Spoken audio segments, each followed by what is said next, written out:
સમાચાર દાહોદથી મળી રહ્યા છે, જ્યાં એક પોલીસ કર્મી સામે છેતરપિંડીની ફરિયાદ થઈ છે। પોલીસ કર્મી સામે છેતરપિંડીની ફરિયાદ દાખલ કરવામાં આવી છે।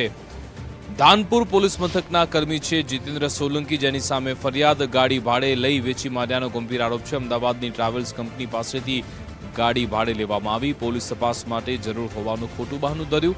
એક ફોર્ચ્યુનર, બે સ્વિફ્ટ, બે સ્કોર્પિયો, એક થાર ગાડી વેચી ગાડીના જીપીએસ બાઇકમાં લગાવી સંચાલકને ગેરમાર્ગે દોર્યો। જીતેન્દ્ર સોલંકી સહિત 3 શખ્સો વિરુદ્ધ ગુનો નોંધાયો છે। દાહોદ એ ડિવિઝન પોલીસે ગુનો નોંધી તપાસ હાથ ધરી।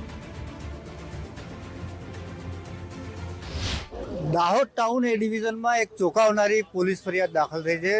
દાહોદ જિલ્લા પોલીસનો જ પોલીસ કર્મચારી જે ધાનપુર પોલીસ મથકમાં ફરજ બજાવે છે તેની વિરુદ્ધ જે છેતરપિંડીનો ગુનો દાખલ થયો છે।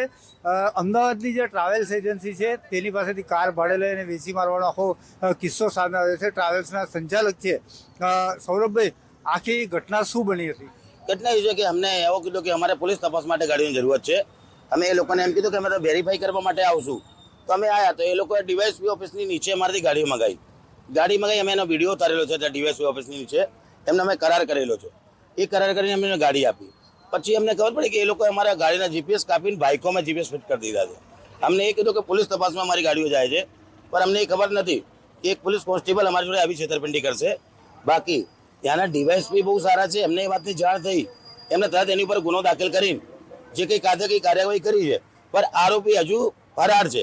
એ અહીંયા ફરજ બજાવે છે, તો આજે અહીંયા ક્યાં જતો રહ્યો છે? અમારી માંગ એ છે કે એ માણસ પકડાય, અમારી ગાડીઓ અમને પરત પાછી મળે। તમારી કેટલી ગાડીઓ છે અને આની સાથે કેટલા લોકો જોડાયેલા છે? આ લોકોનો બહુ મોટો રેકેટ છે। જીતેન્દ્ર સોલંકી છે, એ રુદ્રપાલસિંહ, આ બધા એક ગ્રુપ છે। ટોટલ 400 થી 500 ગાડીનો કૌભાંડ કરેલો છે। આ લોકો પોલીસના નામે છેતરપિંડી કરે। હવે પોલીસ આપણી રક્ષા માટે હોય છે, પણ આ લોકો પોલીસનો ગેરમાર્ગે દોડે, પોલીસના લોકોને આઈડી યુઝ કરે, ખોટા એ યુઝ કરીને પોલીસનું નામ ખરાબ કરે છે। અમારી પોતાની કેટલી ગાડીઓ છે? મારી પોતાની ટોટલી 25 ગાડીઓ છે, એમાં 6 ગાડીઓ છે ને જે એ જીતેન્દ્ર સોલંકીને આલેલી છે। કેટલી કિંમતની છે ગાડીઓ? ટોટલ 3 કરોડની આજુબાજુની છે।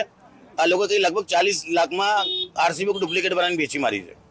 તો બિલકુલ જે પોલીસ કર્મી તેના સાગરીતો સાથે મળી અને ગાડી પોલીસ તપાસના જરૂર હોવાની કહી અને જે ગાડીઓ બારોબાર વેચી મારવાની મોટું કૌભાંડ સામે આવ્યું છે। હાલ પોલીસે આ સમગ્ર મામલે ફરિયાદ નોંધી અને આગળની કાર્યવાહી હાથ ધરી છે। સાબિર બાબર, ગુજરાત ફર્સ્ટ, દાહોદ।